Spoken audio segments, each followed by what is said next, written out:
Bueno, muy buenas tardes. Yo vengo a platicarles del poder de las ideas. Suena una frase clichada, pero quiero que lo piensen por un momento.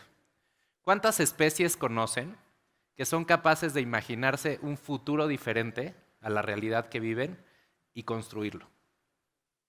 Las ideas son tan importantes como la propia evolución de nuestra especie. Somos la única especie que conocemos, al menos, o que yo conozco. Si alguien conoce otra, por favor, levante la mano y le cedo el escenario. Somos la única especie que conocemos que somos capaces de hacer esto y lo hemos hecho y hemos tomado control hasta cierto punto de nuestra evolución. Pero ¿cómo funcionan las ideas?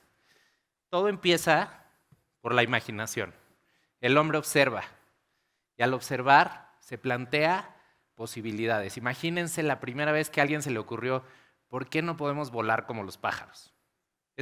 Parece una idea clichada, pero de verdad hubo una primera vez, ¿no?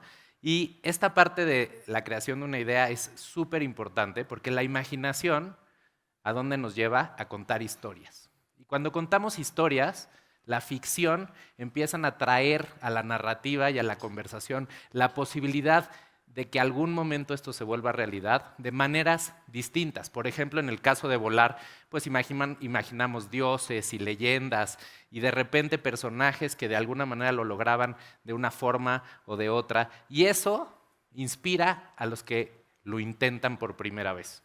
En el caso de volar, los primeros intentos fueron de un emperador chino que era bastante mala onda y agarraba a sus presos y construía cometas y les decía, agárrate y lánzate del edificio a ver qué pasa.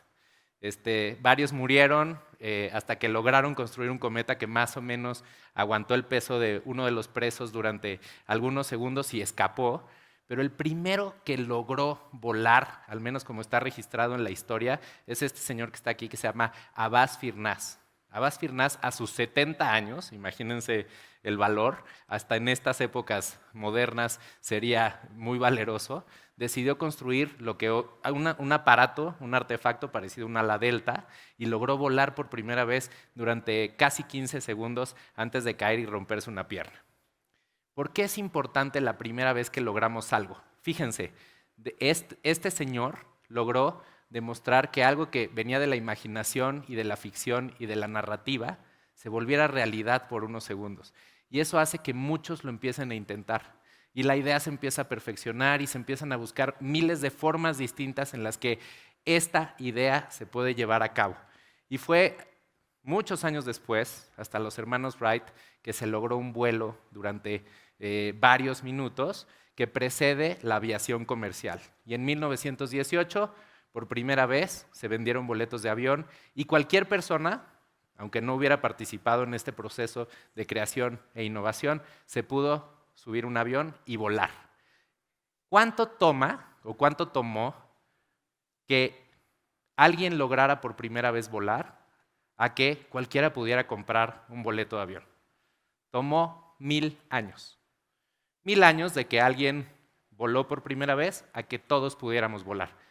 ¿Cuánto tomó en nuestro presente de que alguien logró tener o hacer un coche autónomo a que el producto se comercializa y todos lo podemos adquirir?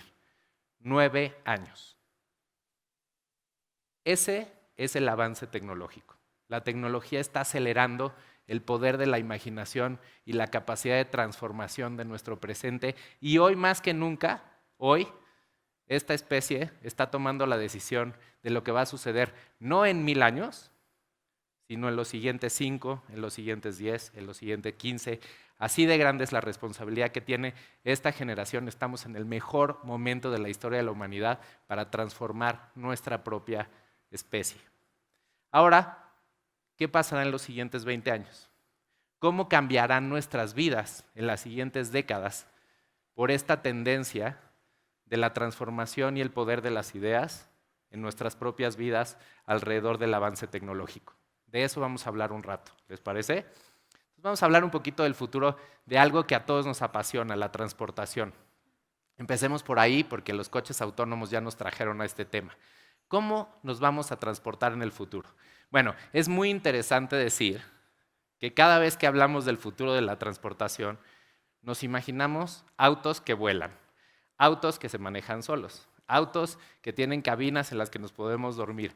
Autos, ¿no les parece que esto se parece a la historia de cuando usábamos caballos y nos imaginábamos el futuro de la transportación y decíamos, caballos con ruedas, caballos que vuelan, caballos? No, el auto no está al centro del futuro de la transportación, no más. El automóvil es uno de los componentes. ¿Cómo se ve el futuro de la transportación en un mundo donde además estamos cambiando las necesidades y las razones por las cuales nos transportamos? Solamente en la pandemia que vivimos ya se dio una transformación importantísima de muchas actividades hacia lo virtual y de pronto, ustedes no sé si se han dado cuenta, pero incluso ya regresando, nos transportamos de formas diferentes, por razones distintas, en momentos distintos. Hemos cambiado nuestras necesidades de transportación con una cosa, digamos, tan mínima en términos de la historia de la humanidad como la pandemia. ¿Qué transformaciones vienen en los siguientes años? Y además, ¿qué necesitamos transformar?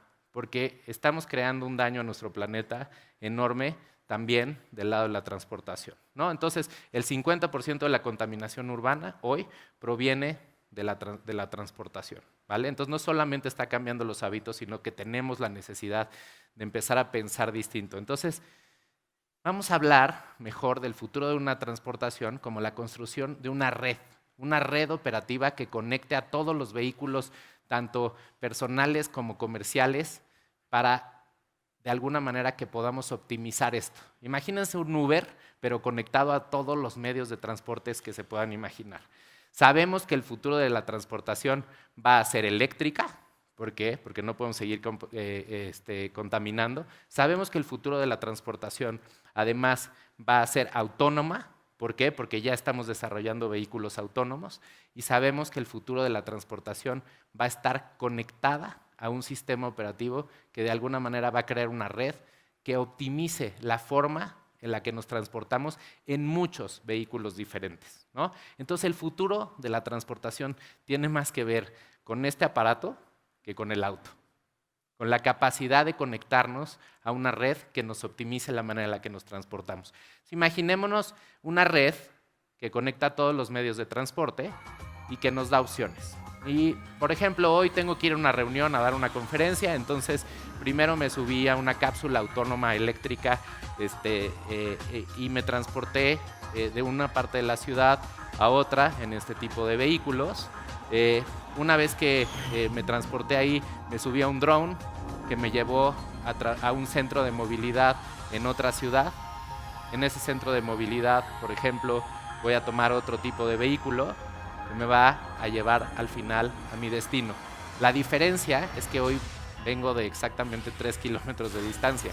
En ese momento podría haber viajado 900 en el mismo tiempo. O qué tal si además le sumamos este otro tipo de vehículos, no sé si han escuchado, este es el Hyperloop. ¿Han oído del Hyperloop?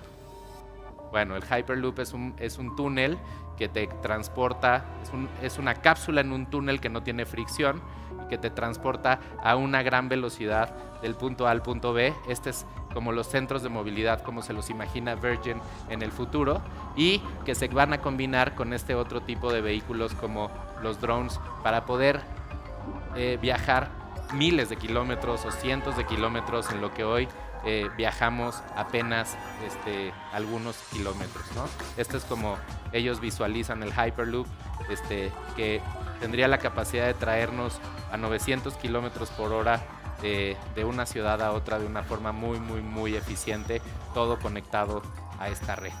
¿Qué va a pasar y por qué es importante hablar del futuro de la transportación? Porque la manera en la que vivimos se va a afectar solo por pensar en cómo nos transportamos. ¿Dónde vamos a vivir cuando podamos ir de una ciudad a otra a 900 kilómetros por hora? ¿Dónde vamos a trabajar? ¿Con qué personas nos vamos a relacionar? ¿Cuáles van a ser nuestras actividades? ¿Dónde van a estar nuestros amigos? Las relaciones a larga distancia van a ser una historia del pasado. Digo, ya lo son por los medios digitales, pero ahora súmenle la capacidad de vernos. Vamos a vivir en el campo si queremos, o vamos a alejarnos de las zonas urbanas. ¿Qué va a pasar con las zonas urbanas cuando eso suceda? ¿Cómo eso afecta miles y miles de industrias que dependen de la gentrificación? ¿Ok? Ese es el tamaño del cambio que estamos viviendo. Ahora hablemos un poquito del futuro del consumo, ¿no? Siempre que hablamos del consumo nos imaginamos, tenemos este estereotipo, ir de compras. Y sin embargo, ya se está transformando enormemente, ¿no? Solamente hoy, yo no sé si ustedes sepan, pero este robotcito que ven aquí del lado derecho está entregando con una empresa que se llama Postmates la comida. Tú pides Uber Eats en California, por ejemplo, y llega un robot a entregártelo, con el código del celular se abre, sacas tu comida, te la comes, ¿no? Esos robots necesitan supervisión humana porque por regulación todos los vehículos autónomos están forzados a ser supervisados por un ser humano. En Toluca tenemos un centro de supervisión de vehículos autónomos y tenemos choferes en México supervisando vehículos que están transitando las calles de California para que en caso de que se necesite puedan tomar control de los vehículos. Eso ya está sucediendo. Aquí además también los drones que durante tanto tiempo fueron parte de las historias de PR ya están entregando productos y ya tienen permiso de entregar productos en varias ciudades de Estados Unidos y potencialmente es una de las soluciones para poder acortar aún más el tiempo en el que esperamos a recibir nuestro producto y consumir más, ¿no? No es un secreto, todos lo sabemos, que el comercio se está yendo a las redes sociales. El contenido y las relaciones personales se están volviendo el marketplace más interesante para todos. Cada vez confiamos menos en la publicidad tradicional y más en la publicidad que viene de recomendación de amigos. Y el contenido es una tienda que de alguna manera durante mucho tiempo fue muy aburrida. El e-commerce era como un catálogo de productos y de repente estamos empezando a vivir experiencias que se mezclan mucho mejor con lo que sí nos interesa y el mundo de las redes sociales está virando para allá. Por ejemplo, esto que les quiero contar, que está sucediendo, es una tendencia que nació en China y ya se está expandiendo por todo el mundo, que no es más que una especie de infomercial. ¿Se acuerdan de los infomerciales? Bueno, pues ahora explotó una tendencia de contenido para vender productos. En China, solo en el Día del Soltero de China es como el Black Friday de aquí. El año pasado solamente se vendieron casi 30 billones de dólares en un día a través de experiencias de social commerce con este tipo de características y volaron a este calibre de influencers para hacer promoción de productos. Y eso se está expandiendo ya por toda Latinoamérica. En México acaba de lanzar una startup que está haciendo lo mismo. Y sin embargo, la transformación del consumo va a ir mucho más allá. Estoy en el lugar seguramente donde más decepción ha habido de las 3D printers, ¿no? Las 3D printers es una tecnología que prometió transformar mucho de la manera en la que consumimos y de repente parece que se quedó corta. A mí me gusta, por cierto, mucho este ejemplo de 3D printer, porque siempre que pensamos en una 3D printer pensamos en una máquina que imprime layer sobre layer sobre layer y esta funciona con magnetismo, si se fijan, y de una especie de plasma está surgiendo un objeto a través de la forma en la que se organizan las moléculas, ¿no? Pero bueno, es evidente que las 3D printers decepcionaron y sin embargo nos tenemos que acordar de algo. Cuando las tecnologías decepcionan es cuando están más cerca de explotar masivamente. Gartner nos enseñó que en el ciclo de la tecnología hay grandes expectativas, luego viene la curva de la desilusión y de la decepción, donde todo el mundo dice, no, que nos iba a cambiar la vida, y de repente, pum, salen 20 soluciones que logran traer esas tecnologías a nuestros hogares y empezarlas a aplicar de manera en la que transforman nuestras vidas. ¿Por qué las 3D printers pueden transformar la forma en la que consumimos? Por un momento, váyanse de este lugar y piensen que están en la sala de su casa, ¿ok? O en el comedor de su casa. Ahora, imaginen todos los objetos que tienen ahí. Sillas, platos, tenedores, marcos, muebles, cuadros, ¿no? Una cantidad de artefactos en la cocina, si abro un cajón, ¿cuántos hay? ¿Cuántos de esos objetos, si tuviéramos muchos materiales en el proceso de impresión de las 3D printers, podrían ser impresos en su casa si esta tecnología era explotar? Casi todos. ¿Cómo cambia eso el mundo del consumo en un sinfín de industrias que están acostumbradas a crear un producto llevarlo a otro lado, venderlo, la logística, el almacenamiento, la oferta, los ciclos de producción. Si yo puedo entrar a mi teléfono, elegir un objeto, comprar o pagar por la propiedad intelectual para imprimirlo en mi casa, imprimirlo con una impresora 3D y empezarlo a usar. ¿Por qué es tan importante que esta tecnología funcione? Porque ya lo tocaron hace un rato. Esta tecnología nos puede permitir a gran escala que una gran cantidad de objetos que utilizamos en nuestra casa los podamos reciclar y cambiar por otro objeto. Ya no me gusta este marco, no lo voy a tirar a la basura, sino que todo lo que ya no quiera lo voy a mandar a reciclar, me van a regresar fibras y voy a poder imprimir otro objeto. No hay mejor ejemplo de economía circular que la que llega a la casa de todos y permite este proceso no solo de manera industrial, como lo hablaron hace rato, sino de manera personal, en la casa de cada uno de nosotros. Hay una gran motivación para movernos en esta dirección y estoy seguro que va a funcionar. Ahora vamos a entrar a un mundo que es súper interesante, que es el de los objetos virtuales. ¿Quién de aquí ha comprado un objeto virtual? ¿Nadie? ¿Un NFT? ¿Nadie? ¿Nunca? ¿Les parece una tontería? ¿Sí? Bueno, les voy a contar de esta aplicación. Esta aplicación se llama Aglet. En Aglet se venden tenis que no existen, que solo existen en el mundo virtual. Y que si apuntas a tus pies, los puedes ver cómo se te ven puestos. Gucci está vendiendo tenis de $2,900 en Aglet, que son modelos únicos. ¿A quién de aquí le parece una estupidez comprarse unos tenis, no de 2,900, de $100 que no existen? Ok, ahora les voy a hacer una apuesta. En los siguientes 5 años todos ustedes van a comprar un objeto virtual y les voy a contar por qué. Vamos a entender por qué esta tendencia va hacia la dirección correcta. Hoy es de nicho para un grupo de clavados de los tenis, sí, es cierto, pero créanme que se va a volver mainstream. Miren, ¿qué pasa cuando los objetos virtuales se vuelven presentes a través de todas nuestras interacciones digitales?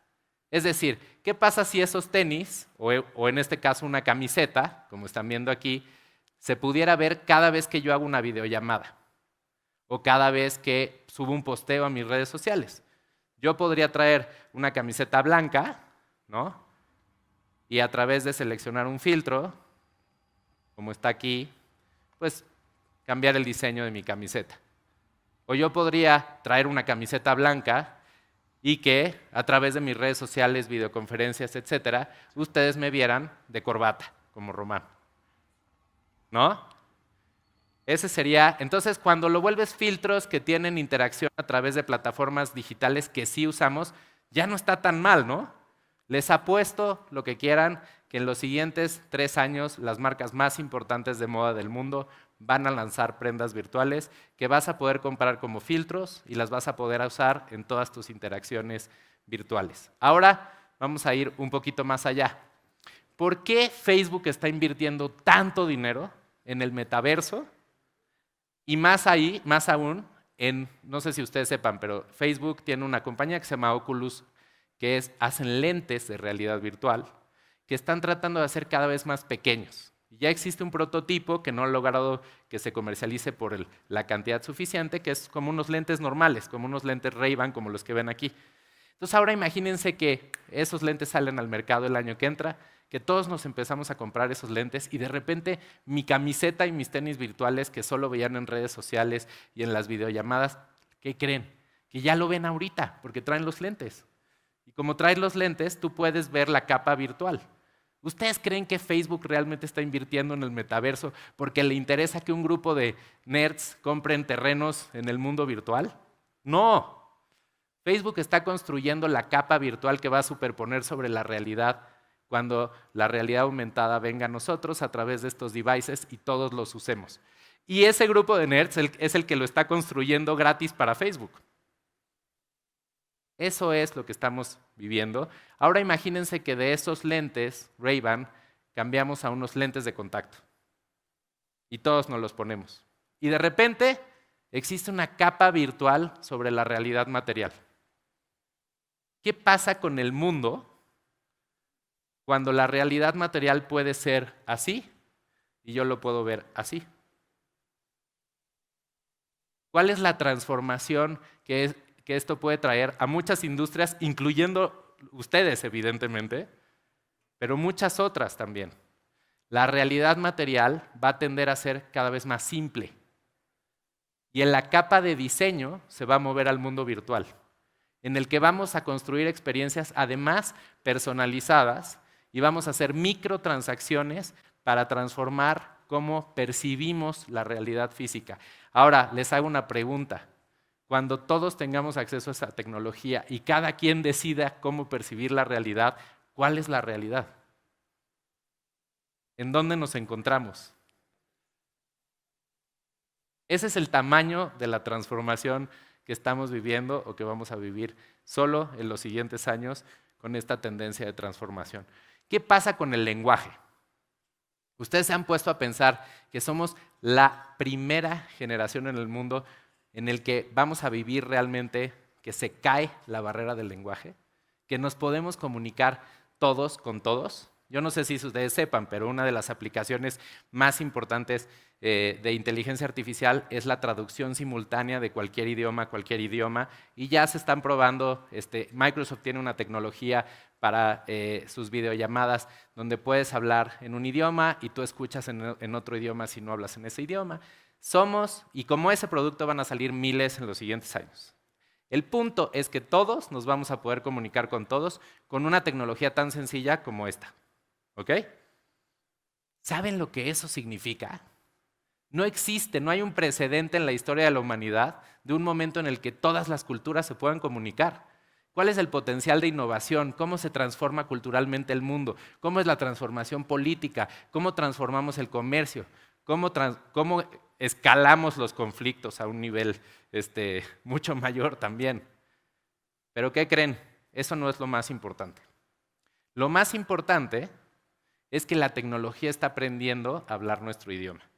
Este es un soneto escrito por una inteligencia artificial, aprendió todos los sonetos de Shakespeare y creó este soneto original que no les voy a leer porque mi inglés no es tan bueno como para leer un soneto tipo Shakespeare y porque no le entiendo a la letra.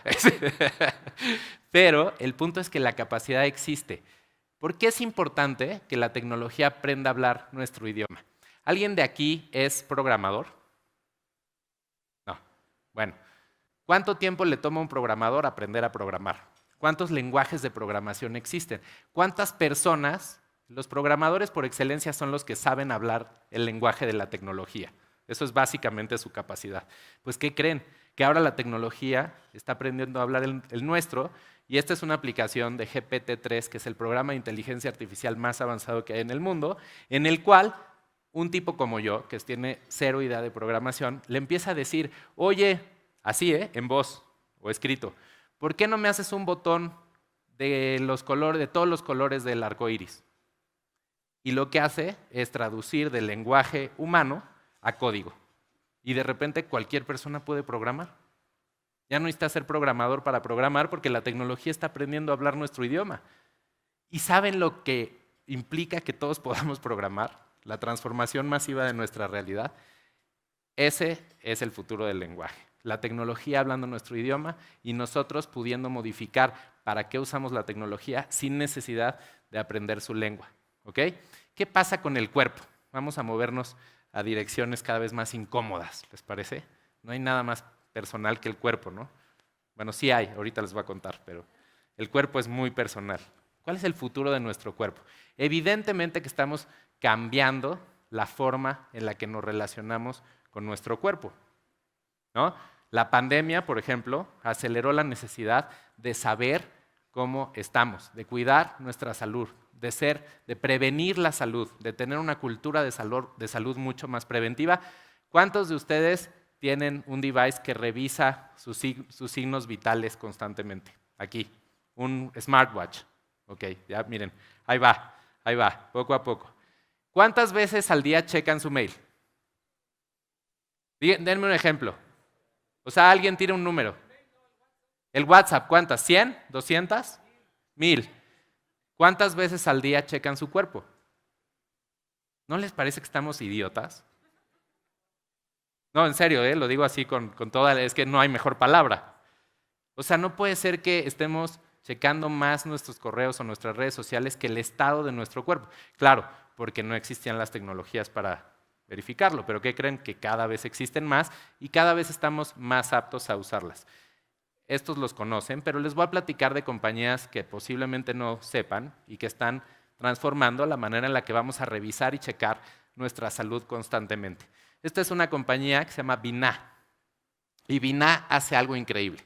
Es un software que le conectas a cualquier cámara, cámara de seguridad, las cámaras que tenemos en nuestra casa, y es capaz de ver todos tus signos vitales, de ver el ritmo cardíaco, si estás respirando bien, tu estado de ánimo, tu nivel de estrés. Y si correlacionas todos esos datos, podemos sacar conclusiones, por ejemplo, de alguien seguramente tiene riesgo de tener COVID, estas cámaras lo podrían detectar y decir, señalar a la persona y que le llegue un mensaje a su celular pidiéndole que se retire, por ejemplo, ¿no? Todas las cámaras van a estar supervisando la salud, el estado de salud de las personas y vamos a estar felices por eso en los espacios privados y preocupados por eso en los espacios públicos. ¿Ok? Ahora, esta es una aplicación mucho más geek, pero muy interesante también.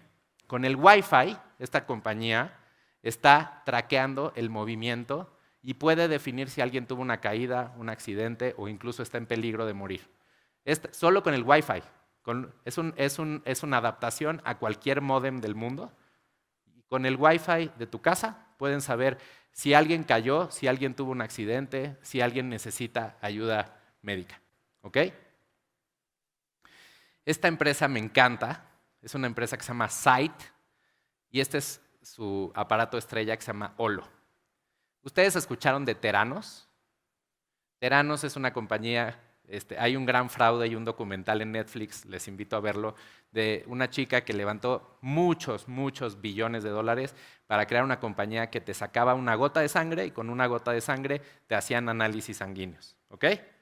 ¿Qué creen? Ella está en la cárcel porque todo fue un fraude, pero estos cuates ya lo lograron y tienen FDA approval.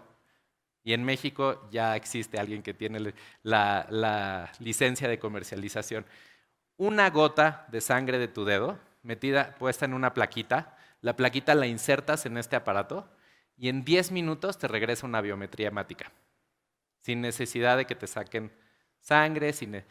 Obviamente este aparato todavía no es suficientemente barato para que lo tengamos en casa, lo va a ser en los siguientes 10 años, pero sí es suficientemente barato para que haya una de estas en cada rincón de los comercios que hay, en cada Oxxo, por ejemplo, o que lleguen a tu casa con este aparato. Imagínense que ustedes les tomaran sangre 4 veces a la semana y que con eso hicieran un dashboard y que con ese dashboard les dijeran cómo está tu alimentación, cómo está tu sueño, cómo está tu ejercicio, cómo están tus niveles. ¿Cuántas enfermedades podríamos prevenir si checáramos nuestra sangre constantemente? ¿Cuántos modelos de negocio que hoy no existen se pueden crear alrededor de esto? Porque esto no se trata de abaratar los exámenes de sangre. Se trata de qué podemos construir alrededor de la tecnología en términos de servicios y productos que hoy no existen. Y esta tecnología ya existe y va a ser parte de nuestras vidas muy pronto. ¿Ok? Ahora, hay cosas más raras pasando. Yo no sé si ustedes sepan, pero hay prótesis que básicamente te meten un chip al cerebro o al ojo y te permiten ver a las personas invidentes. Hay muchos videos en internet, les invito a ver uno, de personas que nunca han visto y que a través de este tipo de integraciones de chips conectados a computadoras emulan o engañan al cerebro y produces una imagen. Obviamente no ves como nosotros, pero ves luz, ves sombra, sabes si está llegando a alguien, ves siluetas y muchas personas están recuperando la vista. Esta tecnología se va a seguir desarrollando. Lo interesante no es lo que está pasando hoy, es lo que va a pasar mañana. ¿Cuántos de aquí, en 15 años, se pondrían un chip si les dijeran vas a tener vista de águila periférica 100 veces mejor a lo que tienes? Ese es el tipo, aquí tenemos una candidata, ese es el tipo de tecnologías y el tipo de decisiones que vamos a tomar en los siguientes años. ¿Qué pasa con las prótesis? Hoy, evidentemente, sirven y ayudan a las personas que por algún accidente o alguna malformación no tienen una extremidad, se conectan ya al cerebro, ya hay brazos y manos que se controlan con brain interface, que son capaces de agarrar un huevo y no romperlo, ¿no? Es decir, se está avanzando, esta es la mezcla de la robótica con la inteligencia artificial, con el Brain User Interface. Pero ¿qué pasa con las prótesis conforme se vayan desarrollando y nos vuelvan a hacer la misma pregunta? ¿Quieres extremidades superpoderosas o quieres extremidades normales?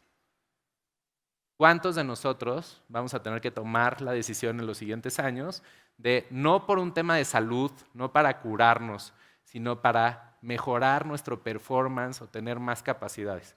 ¿Qué pasa con la desigualdad cuando hay una parte de la población o de la humanidad que tiene acceso a esto y otro no?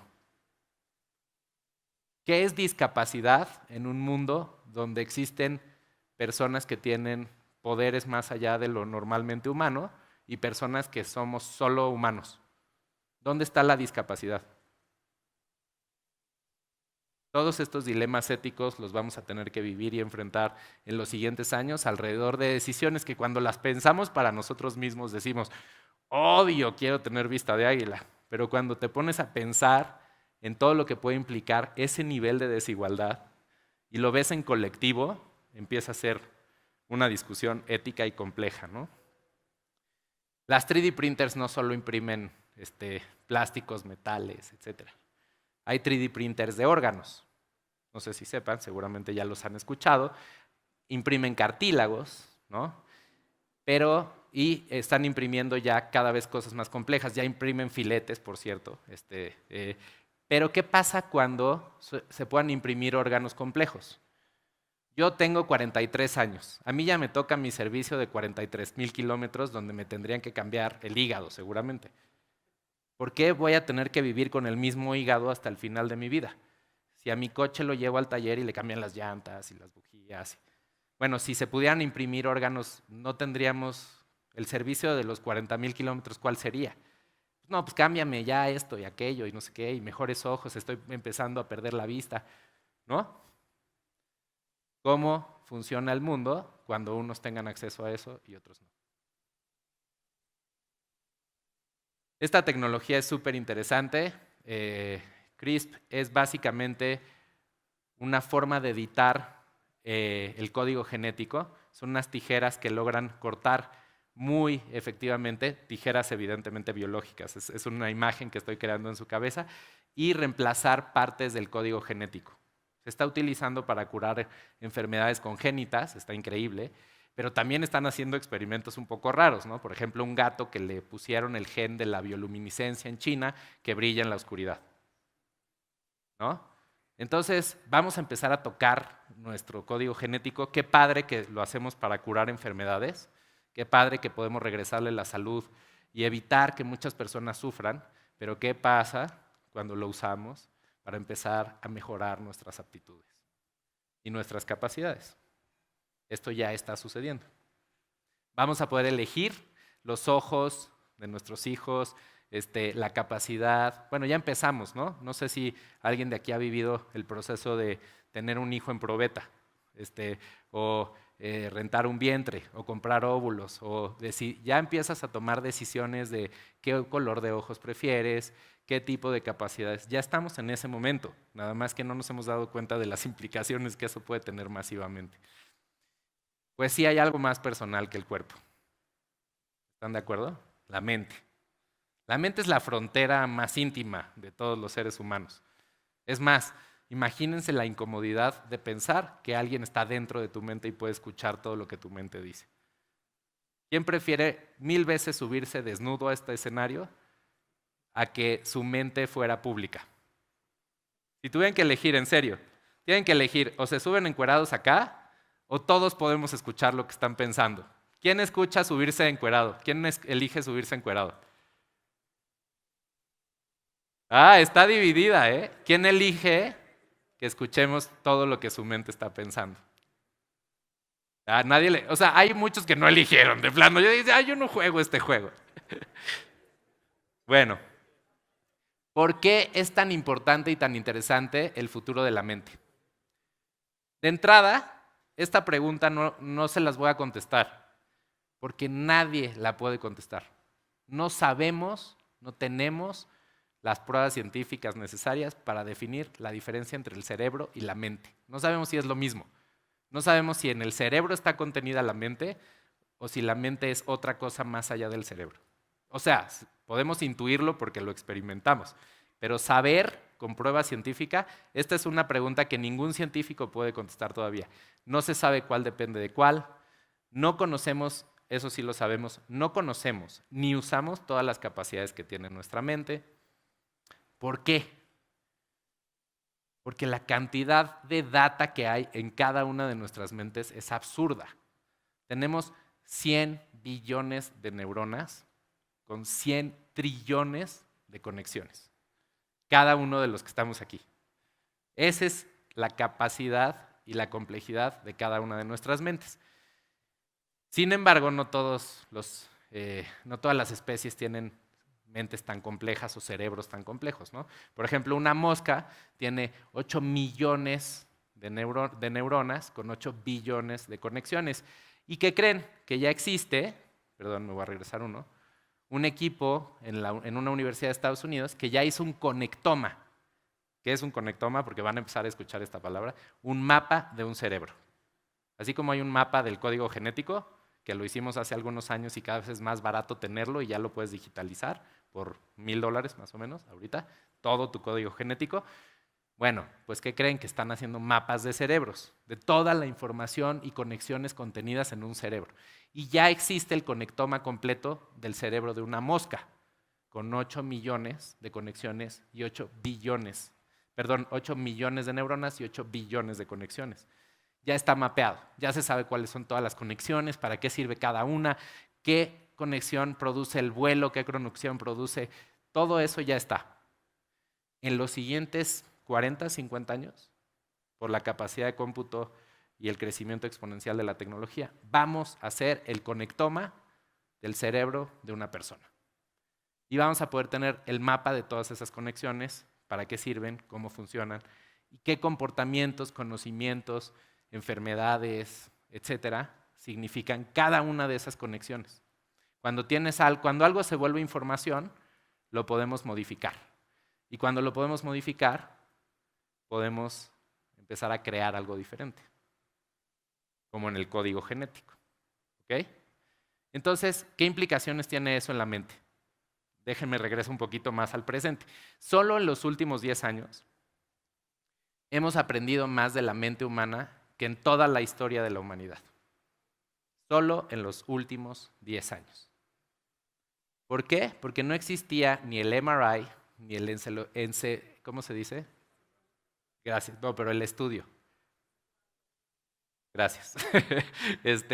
Entonces, no existían todas esas tecnologías. Antes de eso, para estudiar el cerebro humano, y ustedes pueden ver documentales al respecto, pues básicamente teníamos que intervenirlo. Y intervenirlo significa matar a una persona. Entonces, ¿cómo estudiábamos el cerebro humano? A través de las personas que sufrían accidentes. Por ejemplo, un tipo se cayó y se clavó una varilla, así, en la cabeza. Sobrevivió. Y de repente decían, oigan, no pasó nada, a este cuate no le pasa nada. Se le hizo, o sea, una varilla atravesó su lóbulo frontal y sigue siendo normal. Yo creo que esa parte del cerebro no funciona, no sirve para nada. No, sí sirve. No es una defensa, ¿no? ¿Qué creen? El tipo era incapaz, era perfectamente normal, hasta que le decías, oye, ¿qué tal si mañana vamos caminando de aquí de tu casa al centro comercial? ¿Qué? ¿Y qué tal si mañana vamos caminando de aquí de tu casa? Todos ustedes ya empezaron a crear una ruta, porque en el lóbulo frontal está la capacidad de proyectar el futuro y planear, de imaginar una realidad diferente a la que tenemos, justo lo que les conté al principio de la plática. Este hombre estaba encerrado en el presente. Era incapaz de viajar al futuro con su mente, para cualquier cosa, porque para eso sirve el lóbulo frontal. Y se dieron cuenta. Bueno, ahora, con el MRI y con el electroencefalograma, gracias, estamos aprendiendo mucho más de la mente. Y solo con lo que hemos aprendido entre esto y con los equipos que están mapeando el cerebro, hay un proyecto en Estados Unidos y un proyecto en Europa que tienen como objetivo lograr mapear todo un cerebro humano en los siguientes 30 años. Hemos empezado a crear productos que ya modifican nuestro cerebro y nuestro estado mental a través no de ingerir una pastilla, sino simplemente de entender la función. Y cómo funciona el cerebro es eléctrico. Y cómo funciona la electricidad a través de ondas. Y si yo creo las ondas específicas que necesito para afectar una parte del cerebro, puedo crear un resultado. Y eso es lo que hacen estos dos productos. El de nuestro amigo afroamericano, el parche que ven aquí, ¿no? Es un subidón de energía. Tú te pones ese parche aquí y es como si te hubieras tomado 3 Red Bulls. ¡Pum! Para una junta, ¡pum! Para una presentación, ¡pum! Para el partido de fútbol, ¡pum! No hay ningún químico entrando a tu cuerpo. Es simplemente promover a través de ondas que se genere una reacción mental y provoca que tengas un subidón de energía. Y este otro es para meditar. ¿Cuántos de aquí meditan? Ah, pocos. Yo también medito todos los días. Aquí, bueno, ahí. Este es un gadget que se llama Muse. Los que no han meditado y los que han meditado saben que es complicado meditar, porque meditar no es poner tu mente en blanco. Eso es una tontería. Meditar es poder tener la capacidad de escuchar tus propios pensamientos, de observar. Es el gimnasio de la capacidad de observación de tu mente, de tu propia mente. Tu mente observando a tu propia mente. Y es muy fácil distraernos, porque nuestras mentes nos están hablando todo el tiempo y brincan de un tema a otro y tienen una serie de complejidades. Y este aparato mide qué tanto estás logrando esa capacidad de observación y te da feedback de si estás en la zona de meditación o no, pero además aprende cómo cada quien logra entrar a esa zona, porque hay gente que es visual y que se tiene que imaginar que voy por un camino verde y entonces me encuentro una luz, y ese tipo de cosas le sirve. Hay gente que es auditiva, con ciertos sonidos. Hay gente que es, etcétera. Entonces te va ayudando a encontrar cómo tú, no solamente si estás o no, sino cómo haces un camino más efectivo para llegar a ese punto. Y está midiendo ondas cerebrales, porque al final las ondas que emitimos cuando estamos en estado observador o meditativo se pueden medir y se pueden básicamente controlar. ¿Ok?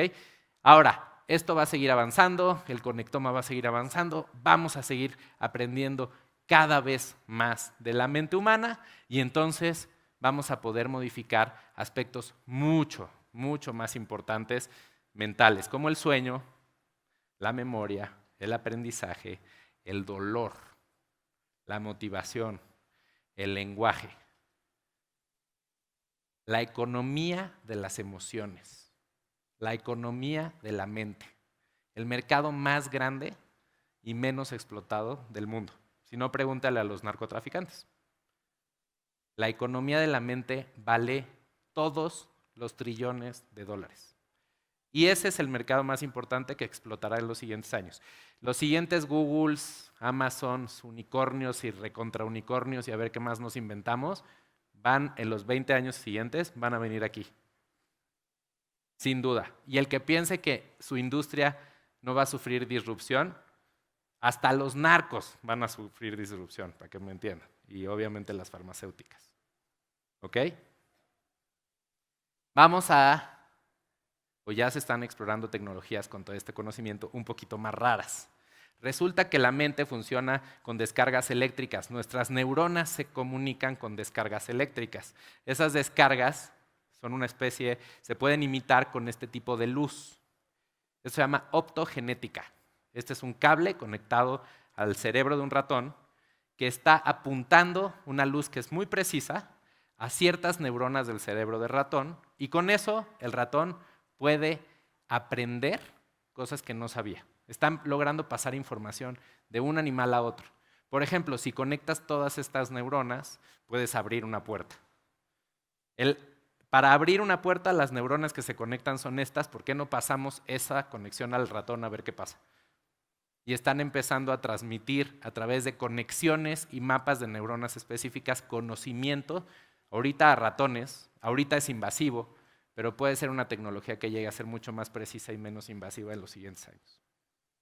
Y este es mi experimento favorito. Este se llama el casco de Dios. Se los juro. Les voy a contar la historia del casco de Dios. Resulta que todas las personas que tienen una experiencia cercana a la muerte, está tipificado, es un término científico, Near Death Experience, que es todas las personas que han muerto por unos segundos, que han perdido el pulso durante 30-35 segundos, viven experiencias muy parecidas. Y un médico se dio cuenta y empezó a documentar. El médico que llegaba al ER empezó a platicar con los pacientes y se daba cuenta que todos le contaban historias muy parecidas. Me salí de mi cuerpo, me vi desde afuera, de repente vi una luz. Si era una persona con una religión, veía la imagen de esa religión. Si no tenía religión, veía algún familiar o simplemente una luz. Y sentía mucha paz y se sentía recibido y no sé qué. Y de repente, ¡pum!, regresaban. Y decían, qué raro que todos tienen esa misma. Y por el otro lado, un piloto de la Fuerza Aérea de Estados Unidos, el médico de los pilotos de la Fuerza Aérea de Estados Unidos, ya ven cuando vieron Top Gun, la última, ¿no? ¿Se acuerdan del desmayo del piloto cuando está dando una vuelta? Es muy común, les pasa a muchos pilotos por la gravedad, ¿no? Cómo baja la sangre de su cabeza y se desmayan. Y los pilotos vivían la misma experiencia cuando les pasaba eso. Aunque no se estaban muriendo, se salían de su cuerpo, se veían desde afuera, veían todo este mismo rollo. Entonces se encontraron estos dos que empezaron a documentar eso y dijeron, oye, pues aquí hay algo en común, ¿no? Como que hay algo en común. Sí, pues sí hay algo en común. Y se dieron cuenta que tenemos en el temporal derecho, como en esta zona, si dejas de recibir sangre en una parte del cerebro, entra una función biológica que es para morirnos, que te hace vivir esa experiencia. Y entonces hicieron un casco que te provoca una experiencia como esta que les acabo de describir. Te lo pones, te sientas, Near Death Experience. ¿Por qué alguien querría vivir eso? Porque, ¿qué creen? Todas las personas que viven eso registran que después son más felices, porque le pierden el miedo a la muerte. Porque resulta que la muerte no es una experiencia traumática y espantosa para el que está muriendo. Es bastante rico morirse, parece. Y entonces, ¿por qué no jugar a experimentar la muerte para vivir más felices? Y este casco está en una universidad de Estados Unidos. En general, ¿qué es lo que está pasando? La distancia entre la imaginación y la realidad se está cerrando cada vez más. Nunca en la historia de la humanidad ha habido tan poca distancia entre lo que imaginamos y lo que vivimos. Y eso implica que nuestra vida va a cambiar a una velocidad impresionante. ¿A qué velocidad? A la velocidad de nuestras ideas. En las siguientes décadas nuestras vidas van a cambiar a la velocidad de nuestras ideas. Y esto es casi como tener al genio de la lámpara maravillosa. ¿Se acuerdan de Aladino? Bueno, ahí les va la paradoja de Aladino. Oye, te encuentras una lámpara, le tallas, sale el genio, tienes 3 deseos. Y Aladino dice, sácame de la cueva. ¿Cómo que sácame de la cueva? Tienes 3 deseos. Vuélveme un príncipe. ¿Se acuerdan? Esa es la humanidad con la tecnología. Somos como el bruto de Aladino.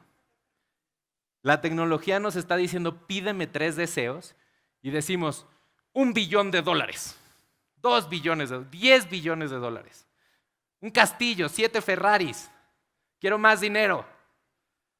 Oigan, espérense. La tecnología nos está diciendo, quieres 3 deseos. En algún momento se les ocurrió decir que ningún ser vivo vuelva a sufrir.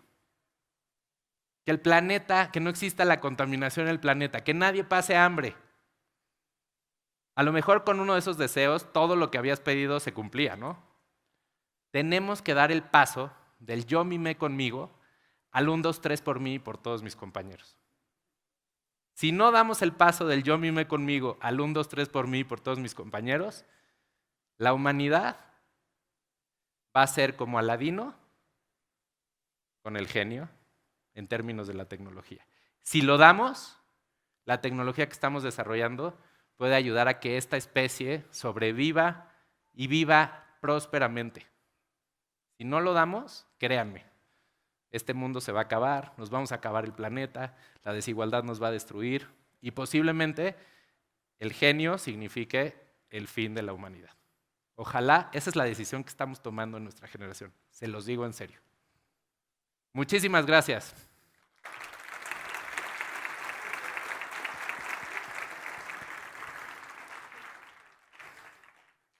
Vamos a abrir preguntas y respuestas. ¿Alguien tiene alguna pregunta? No tiene que ser pregunta, puede ser reflexión, angustia. ¿Alguna angustia que quieran compartir? ¿No? ¿Nadie? Aquí hay una. Me encanta, usted siempre pregunta. Venga.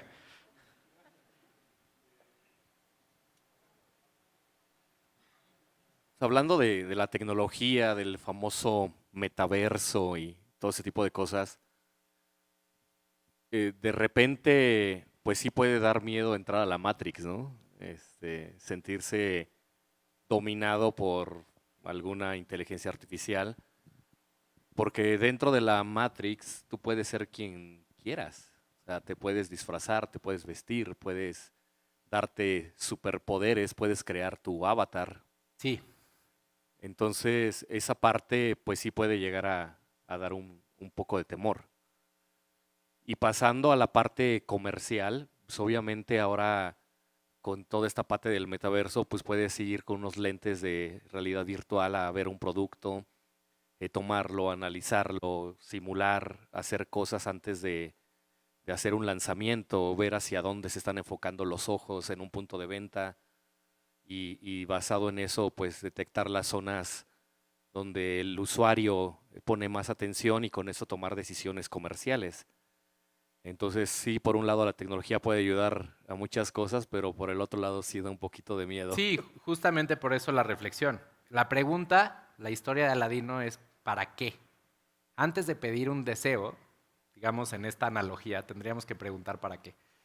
Porque de pronto estamos tan metidos en nuestra propia existencia y en la historia de éxito de nuestra que no nos damos cuenta de las consecuencias de las decisiones que podemos tomar.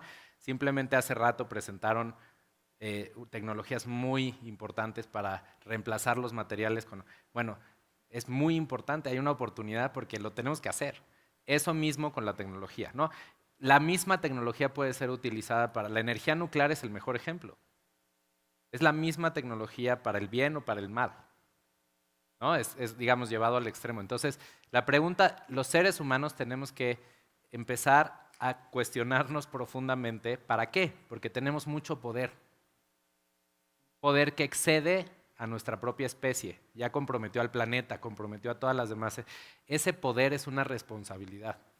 Y la tecnología es lo que nos está concediendo el poder. Entonces, literalmente, la persona que tiene al genio, pues es responsable de la vida de muchos. Nosotros, todos, tenemos acceso a tecnología y algunos las están controlando. Y es muy importante hacernos la pregunta de ¿para qué? Y empezar a cuestionarnos si va en pro y hacia el bien de la humanidad o si no necesariamente, yo creo. Es mi forma de pensar. ¿Alguien más? ¿No? Por allá.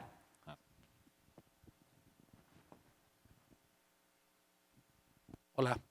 Oye, bueno, nada más, digo, como dato informativo, definitivamente es una realidad lo que estamos viendo y hoy, a los que no vieron la noticia, a las 10:30 se anunció el fundador de Uber, se fusionó con el señor Bill Gates y compraron ya la nueva aplicación Dark Kitchen, que pasan de ser más allá de Rappi y más allá de Uber Eats, pasan a formular la sustancia a cocinas inteligentes vía virtual a través de plataforma, ¿no? Entonces, cada semana esto empieza a convencernos más que el camino es hacia allá. Ellos son los punta de lanza y lo van a seguir haciendo, ¿no? Lo están, ya entendieron que es el camino, ¿no? Nada más era una aportación. Gracias. Sí, gracias, claro. Por allá hay.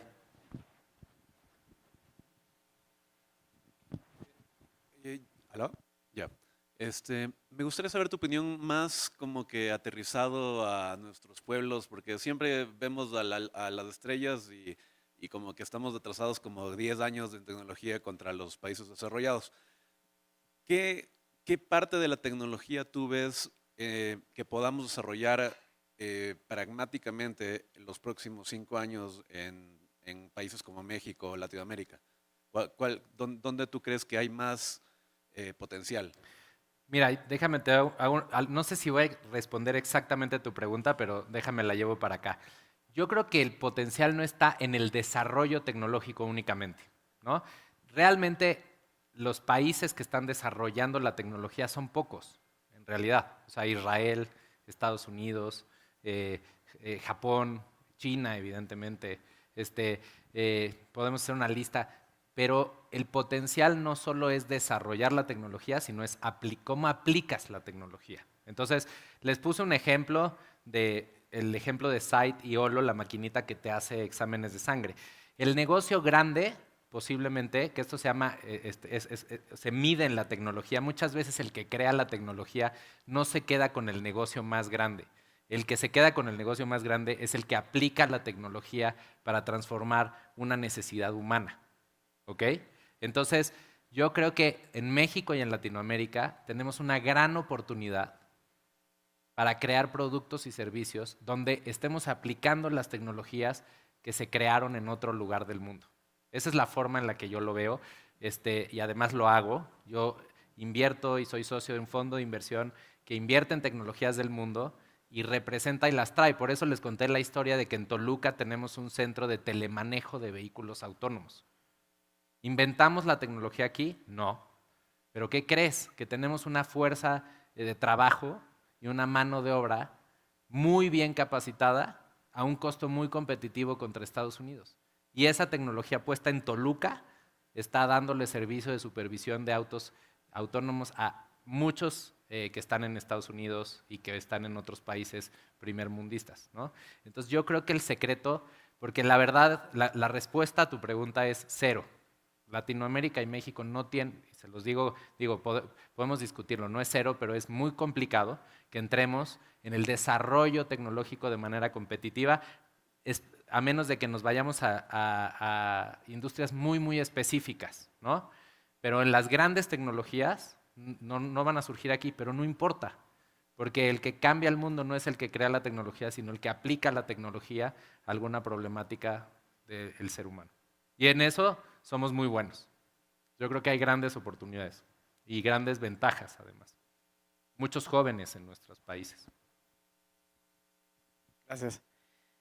Yo creo que lo que describiste hoy lo hemos visto en muchas películas, ¿no? Gattaca, no sé, hay una de uno que se enamora de un robot y Sí, pero lo que sí da un poco de miedo es que toda esta tecnología, como dices, ¿no? Como la energía nuclear, la puedes utilizar para el bien o para el mal. Y yo no sé si pronto vamos a estar como hablando de películas, ¿no? Como Terminator, ¿no? Que las máquinas toman el control. O que alguien, no sé, tipo Big Brother, pues tenga el control o bueno, ya está sucediendo, ¿no? Lo que sucedió con Facebook, con las elecciones, el Brexit o las elecciones de Trump. O sea, ya la tecnología está llegando a tal punto que puedes influir el comportamiento masivo de las personas, ¿no? Y ya cuando aplicas lo que mencionaste, ¿no? Inclusive va a haber pronto, va a haber esa parte de la sociedad que tiene acceso a esa tecnología y tiene más ventajas sobre los que no la tienen, ¿no?